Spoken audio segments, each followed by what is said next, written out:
You're listening to The World at 8 with Lynn Mozart.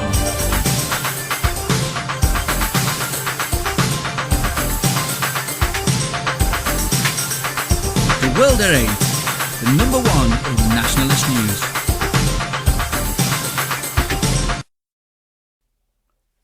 Highlights of the news today, Wednesday, 27th of November 2013. Desmond Tutu warns of return to worst moments of Britain's modern history. Suicide of disabled woman who lost benefits. Councillor in race row says black people and white people can't work together. 4 in 10 Italians can't afford to plan beyond the end of today. European MP denounces Hitler Award from Italian group. 3 more Golden Dawn MPs to face criminal gang charges. Syrian government says it will not surrender power at Geneva talks. Afghanistan considers public stoning for adulterers. Pope Francis denounces trickle-down economics. Austen Davis and the Help to Buy business. Thought for the day only in the UK. And finally, tortoise alive after 30 years in store cupboard. UK news. Desmond Tutu warns of return to worst moment of Britain's modern history. Britain risks returning to the anti-immigrant rhetoric of Enoch Powell's infamous Rivers of Blood speech, Archbishop Desmond Tutu has warned. The Nobel Peace Laureate said that the intense debate over opening borders to new migrants from Romania and Bulgaria risked overshadowing the opportunity presented by new arrivals to Britain. The intervention comes as a poll showed almost half of Britons think the right to work and live in the UK should be blocked for Romanians and Bulgarians. Archbishop Tutu warned, "We are beginning to hear the same kind of tune that we had when Enoch Powell was doing his stuff. I thought that was one of the worst moments of your modern history." World at 8. Bad moment for common sense maybe, but no one listened then, and even worse is that very few are listening now, as we are continuing to be overrun. Suicide of disabled woman who lost benefits. A partially sighted woman who suffered crippling back pain killed herself after her disability benefits were stopped following an assessment lasting just 2 minutes, it's been claimed. Despite being in almost constant agony, Jacqueline Harris, 53, was told she was fit for work in November 2012 following a government health assessment. Miss Harris's sister claims that the ruling drove the former nurse from Kingswood, Bristol to take her own life. Widow Miss Harris was only able to walk with the aid of sticks after she suffered slip discs in her back and neck. She was also unable to use one wrist properly after she was later attacked by a dog. Her sister, Christine Norman, 57, says arthritic Miss Harris was asked just one question in the lightning speed assessment carried out by private firm Atos Healthcare. Mrs Norman said they asked her one question: "Did you get here by bus?" Jacqueline replied with one fateful word: "Yes." World at 8. Now this is a bad moment for England, not stating the obvious in relation to future immigration. This lady might well have been white and was almost certainly true British, but was denied obvious help. Is this not a hate crime against the white disabled? Our authorities would never have dared to do this to a person of colour. It would have become a race card issue. No such luck for poor Jacqueline. Why do we continue to fail our own people? Councillor in race row says black people and white people can't work together. Councillor Geoffrey Tucker defends himself saying, "I'm not a racist, I have good friends that are black and anyone that knows me knows I'm not like that." A councillor has caused a race row after saying that 2 councils set to merge together will not work because one is staffed by black workers and the other by white workers. Councillor Geoffrey Tucker, the leader of the independent residents group on Havering Council in East London, said the proposed merger between black office staff from Havering and neighbouring Newham Council was a bad idea. World at 8. He has a point, however. Blacks and Asians always play the race or sympathy card with our housing. European news. 4 in 10 Italians can't afford to plan beyond the end of today. 4 in 10 Italians live day to day, and a third of the population is unable to plan for their family's future beyond the next 6 months, a new report by the liberal Centro Anaudi think tank showed Monday. The report cited Eurobarometer data showing 39% of Italians don't make enough to plan beyond the day, and 34% can't plan beyond the next 6 months. It also said 68% of Greeks, 15% of Germans and 10% of Austrians can't afford to plan ahead. Eurobarometer is a series of public opinion surveys conducted regularly on behalf of the European Commission since 1973.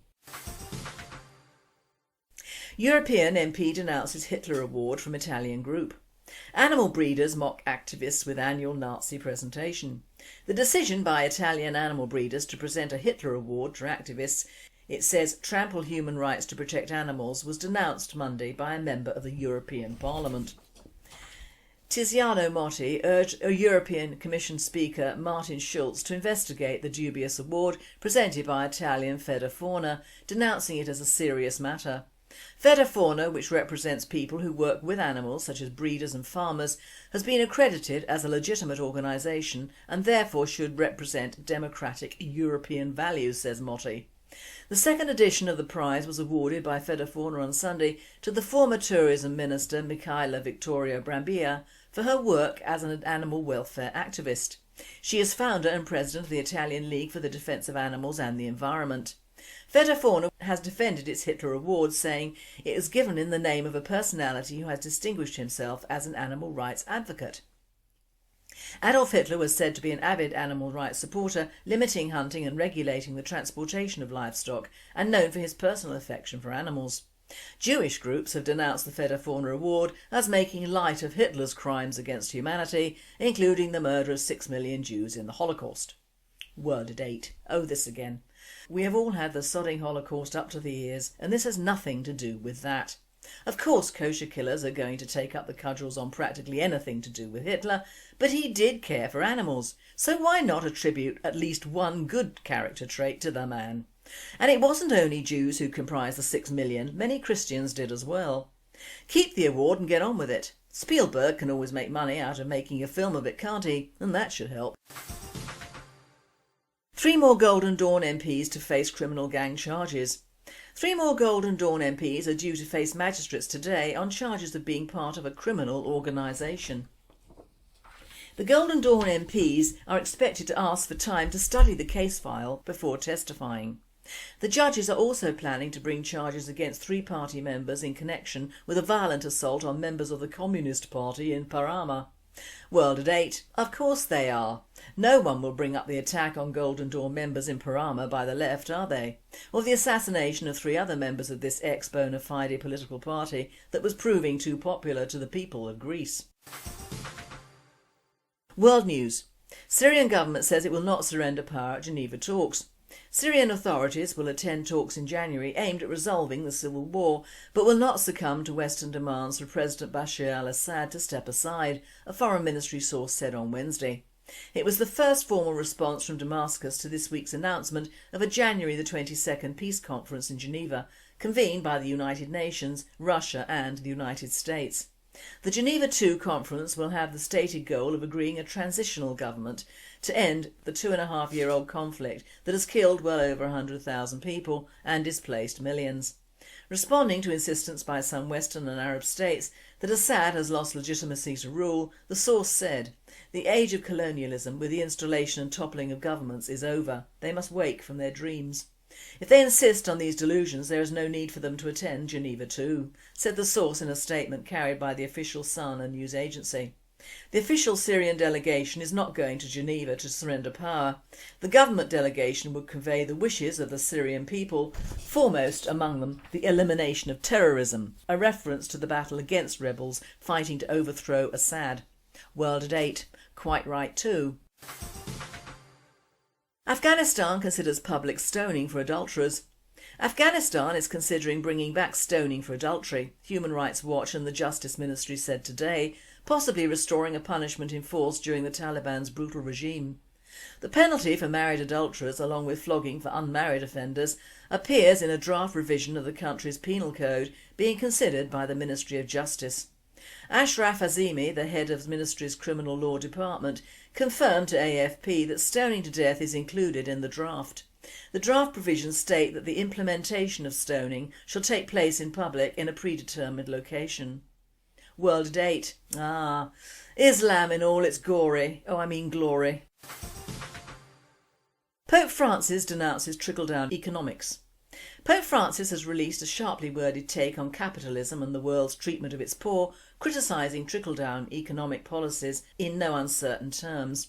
In the first lengthy writing of his papacy, also known as an apostolic exhortation, Francis says that such economic theories naively rely on the goodness of those in charge and create a tyranny of the markets.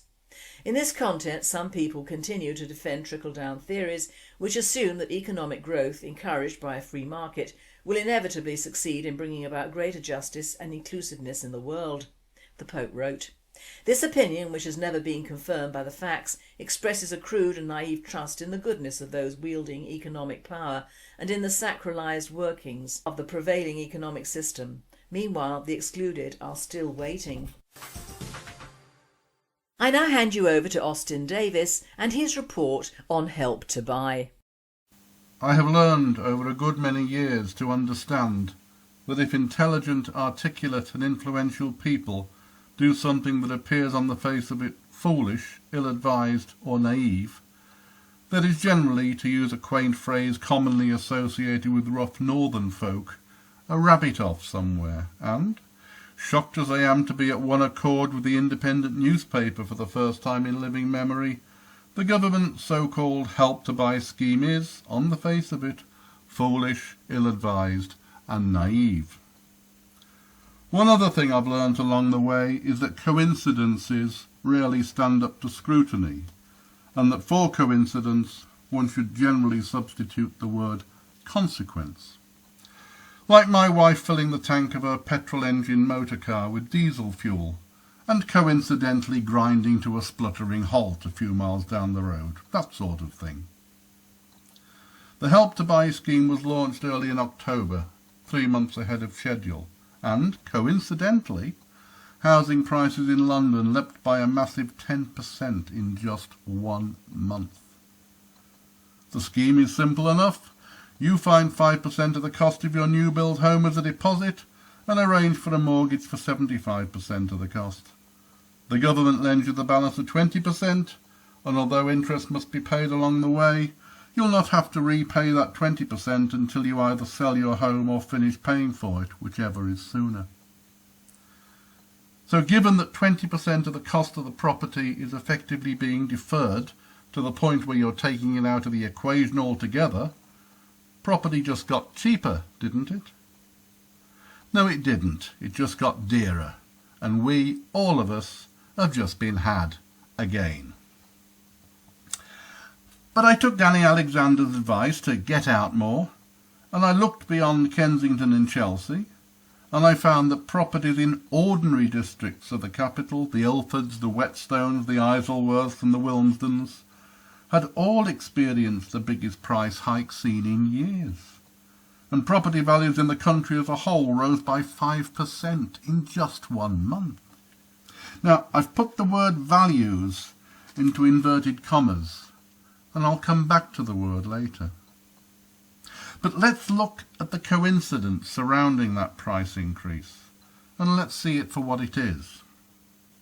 You might be forgiven for thinking that the Help to Buy scheme was a little poorly thought through, a little foolish or naive even, but you would be wrong. The Help to Buy scheme was extremely well thought through. It was meticulously put together and very skillfully presented.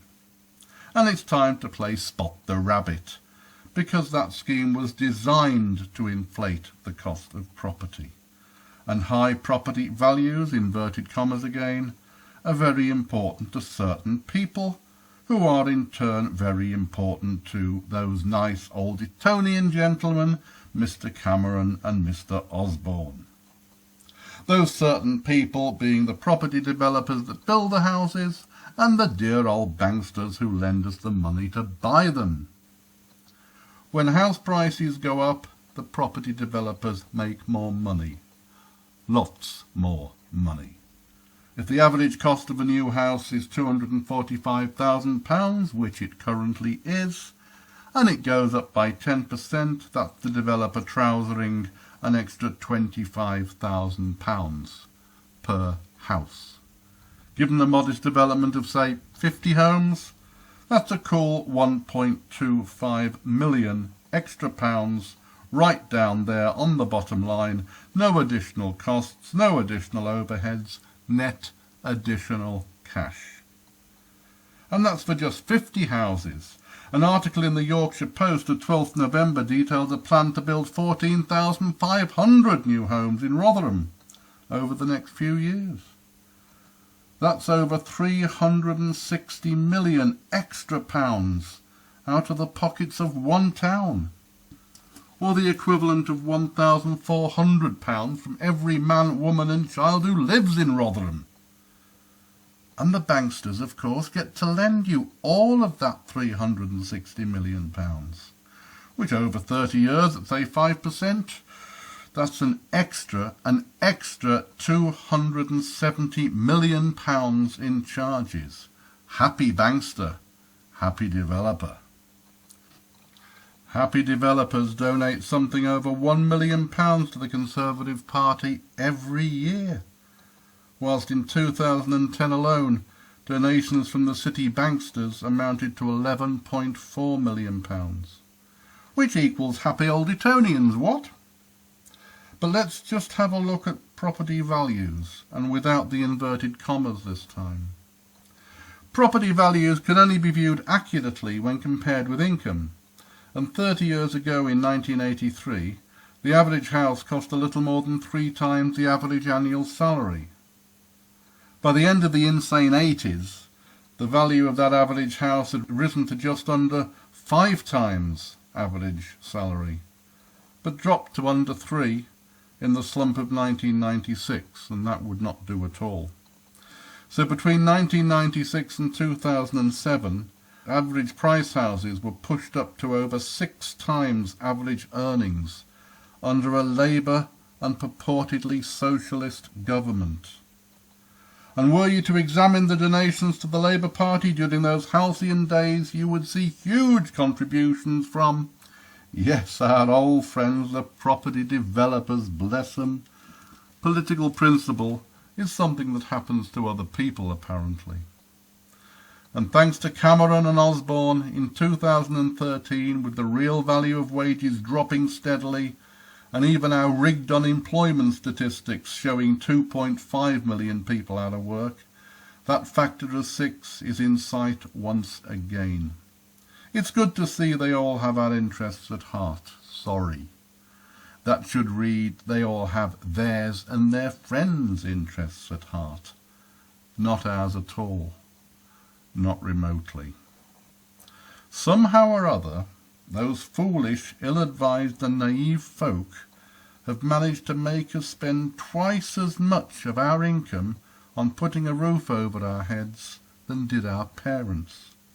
And somehow or other, those foolish, ill-advised and naïve folk have conned us into believing that our £50,000 home is really worth £250,000. And that's just to anaesthetise us and soften the agony of reality. So you will be sure to show your appreciation, won't you? A swift kick in the ballets normally does the trick. Austen Davis, World at 8, Planet Earth. Lovely, Austen, thank you so much. And may I welcome you to our team at Radio Britain. You'll be hearing much more from Austen in the months to come. Thought for the day, only in the UK. My thought today is a short one and to the point. Only in this country in the last 40 years could a couple arrive and apparently obtain a council flat and run a treasonous business under a Maoist ethos. Firstly, they are not British in any sense of the word. Secondly, they don't aspire to any form of integration, but towards a sick form of domination, and they manage to keep what are euphemistically termed as slaves, yet another well-worn word along with racism, by the left. Of course, the Asian girl in charge of the group that has taken them under its wing is full of surprise and indignation at their state of mind, and of course the old publicity cherry "how could this happen" that greets every case of child abuse and murder, but never Muslim sexual grooming cases, and now slavery in East London. They will all have their 15 minutes of fame, and you have to hand it to our local plods. They've treated these two oddities like royalty, no hard questioning and probably translators out of the wazoo with all their costs. Aravindan Balakrishnan and his woman Chanda have been allowed out on bail. I just hope Plod took their non-existent passports, as no one seems to know from whence or when they arrived. And guess what they have been questioned on? Wait for it. Immigration offences, as well as slavery. Now, a white former neighbour of the 3 women allegedly held captive in London has told how one of them stood at a window holding notes. It was reported in the BBC News. Charlotte Watts, who lived at the property in Shakespeare Road, Brixton in the 1980s and 1990s, said the woman would stand at the window for hours. She said, "I do remember her writing these notes. I could never read what they were saying." Even more nasty facts are emerging. One young woman, believed to be the mother of Rosie, the youngest slave, Sean Davis, 44, fell out of the window at the property where Comrade Barler, 73, lived in Herne Hill, South London in 97. She lived there for more than 20 years.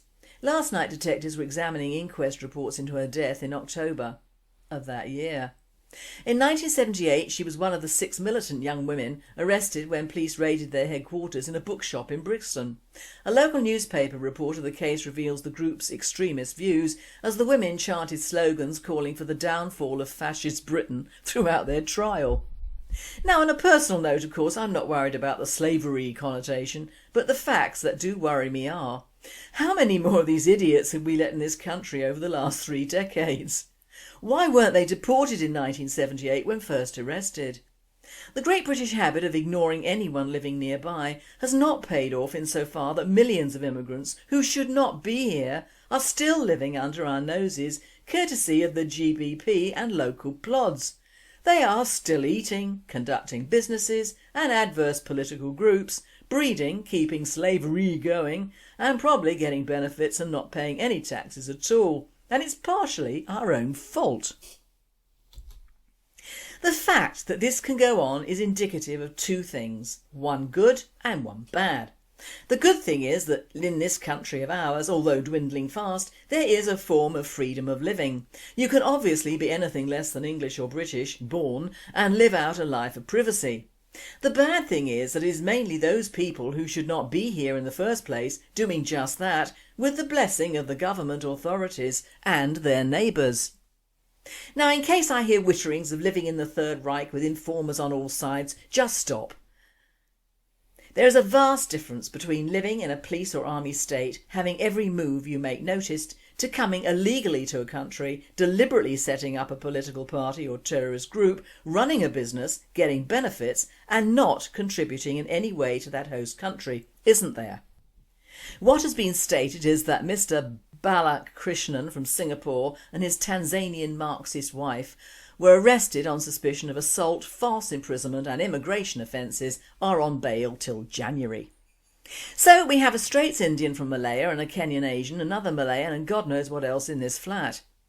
There has to be more effort taken in noting, authorising and, if necessary, deporting illegals, even those who have been here many years, because our money is running out, our land is running out and our services are running out.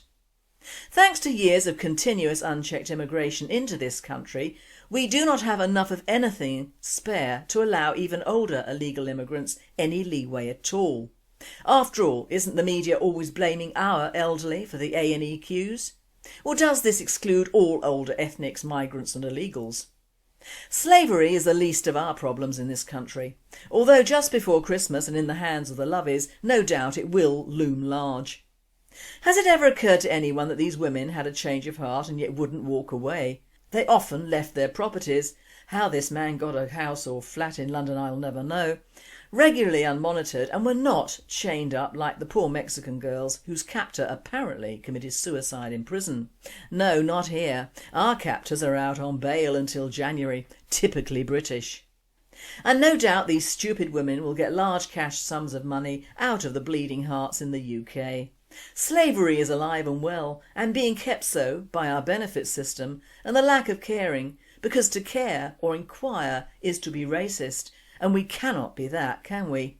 Not in our all-accommodating, all-paying, all-guilty, bells and whistles United Kingdom, can we? No, we just live here.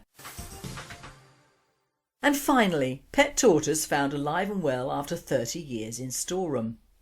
This was originally posted on January 31st, but I love it. Enjoy. 30 years ago, a family in Rio de Janeiro, the Almeidas, concluded that Manuela, their red-footed tortoise, had escaped through a door left open by workers renovating the house. But just this week, Leandro Almeida was more than startled to discover that Manuela was very much alive, having lived for 3 decades in an upstairs storeroom. For years and years, Leandro's father, Lionel Almeida, had been stowing away electronic equipment, some of it broken, and other junk in the second floor of his house. After his death earlier this January, Leandro and his siblings cleaned out their father's residence. It was whilst Leandro was taking out bags of trash that a neighbour asked him if he was throwing out a pet too. Leandro then discovered Manuela inside a box holding an old record player. At that moment I was white and I didn't believe, he said to Globo.com. Veterinarian Jefferson Pires explains that Manuela was able to survive for nearly a third of a century surrounded by old televisions because red-footed tortoises like her can survive for long periods, 2 or 3 years, without eating. In the wild, the tortoises eat fruit, leaves, faeces and dead animals. Red-footed tortoises, Cronies carbonaria, are native to southern America. Adults are about a foot long and can grow over 16 inches. Almeida suspect that Manuela survived by living on termites.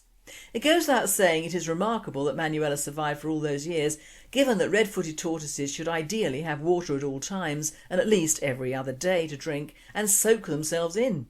Without these they are likely to become dehydrated. A wet muddy area is also a plus.